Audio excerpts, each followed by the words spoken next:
Smino has one of the most unique sounds compared to the rest of the entire music industry. And a lot of that credit comes from his Grammy-winning producer, Monty Booker. Now listen to this.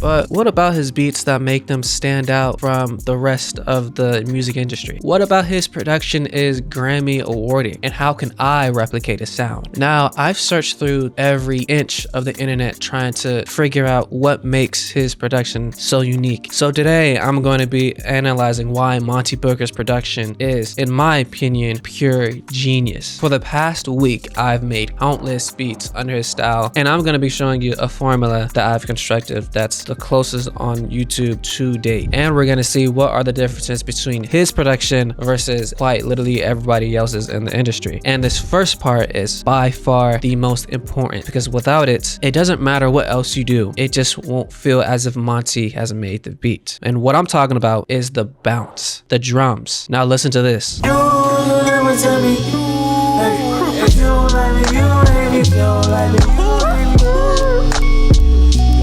Notice how much bounce this beat magically has compared to quite literally every other beat you probably have heard. My guillotine, and I'm not saying that Mask Off doesn't have bounce, but compared to Somersault, it's night and day. So how does he do it? This is the key right here. He ignores the grid. If you look at Monty Booker's inspirations like J Dilla, Flying Lotus, or even just like a real drummer, they're never really on time, especially the hi-hat. The hi-hats always seem to be delayed. They always have a bit of swing to them, you know? So when y'all hear me making swung ass shit, like I be on none, right? No grid at all. That shit loose as a goose. You feel me? That shit loose as fuck. You see how that bitch moving off the grid? That shit boneless. See, think about people like Monty don't use no grid. I still see lines and shit. So I know if it's on the first step, if I go right here, that's on the second step. So if the song hella swung, I know like if I pass this step, that's like, damn, oh, Monty really swung this bitch. Because no matter what, my shit will never be on grid. You will never see this in none of my beats. Ever. What you have to understand is this. Monty doesn't believe in grids. So, I mean, you shouldn't either. So, for our beat, let's add a little bit of swing to it.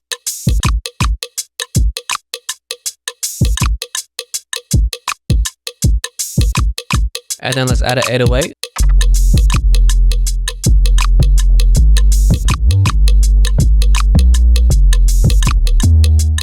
Now, keeping your drums off grid isn't necessarily a new thing, but this next part is what really separates Monty Booker's production from quite literally everyone else.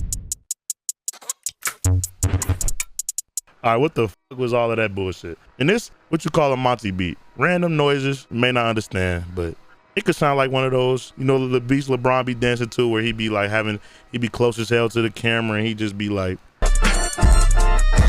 Monty constantly uses a bunch of random noises like water, a bag of chips, a baby, just for some more movement. And this way, it keeps the beat way more interesting. Interesting in such a different way that you'll rarely see anywhere else. Like, listen.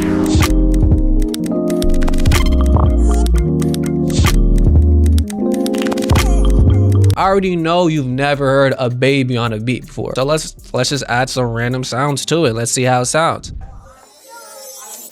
Now by itself, it sounds like a bunch of random noise because that's what it is. It's just a bunch of random noise. But now you add the drums on top, and now all of a sudden everything has context.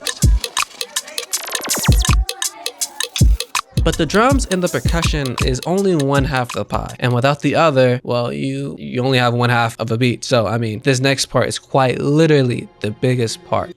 I mean, it's half the production. Monty Booker's sound selection is one that is distinct to him, but not only his sound selection itself, but how he inputs his sounds. And I'll get into that later, but usually he does use a bunch of sine waves in his beats. And if you don't know what a sine wave is, basically in a synth, you have different sound waves like triangle, saw, sine, etc., square. And a sine wave is the smoothest sounding one that you can pick. And he also uses a bunch of E pianos, and recently in his more later beats, he's been using a lot more acoustic instruments, but of course with a twist, obviously, because you know he's Monty Booker, like Euphoria.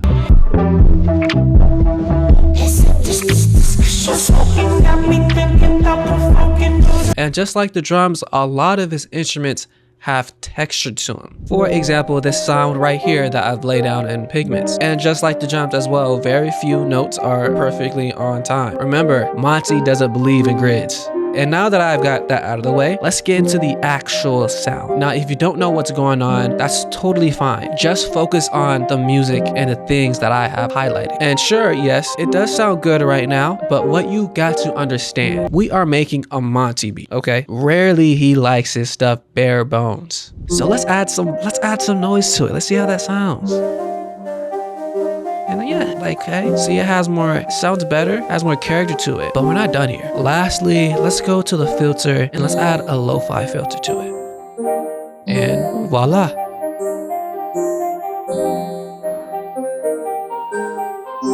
Now let's hear it with the drums. And boom, basically we have the whole beat done. But just for some more flavor, let's add a Rhodes.